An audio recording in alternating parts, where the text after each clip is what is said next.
ቤተሰብ ለመጀመሪያ ጊዜ ማለት ነው ልብስ ልሰፋላችሁ ነው እና እዩት። በቃ ደስ ብሎኛል። እዩት። ይሄንን አብረን አንድ ልብስ እንሰፋለን። ኪስ ነው የምሰፋው ነገራችን ላይ ይኸውላችሁ።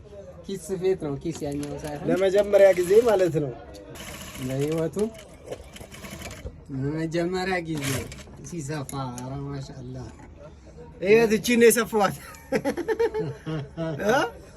እቺ ማለት ስትፈልጉ ለሞባይል መያዣ በሏት፣ ስትፈልጉ ለጌጣጌጥ አንድ ጣስየ እቺ ኪስ በሏት። በቃ ምን አንሰፋት?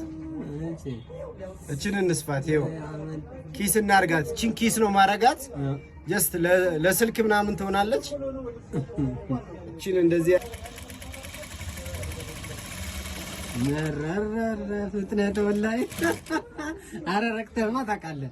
ወላሂ አላውቅም። አረ ባላ ልምድ ብቻ ልምድ ብቻ። ይኸው ወላሂ ሰፋሁት። በጣም የሚገርም ነገር።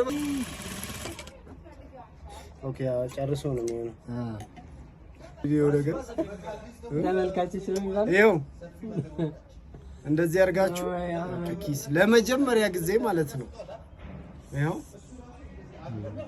በነገራችን ላይ የተለያዩ ሽፎኖችን እንሰፋለን። እነዚህ የምታያቸው ሽፎኖችን ምናምን እንሰፋለን እንደዚህ። እና ይሄ የብራዘር ቤት ነው። በእኔ በኩል ሽፎን የምትፈልጉ አውሮፓ አሜሪካን ያላችሁ እንሰፋለን ማለት ነው። እና ይሄ መጀመሪያ ቻሌንጃችን ነው።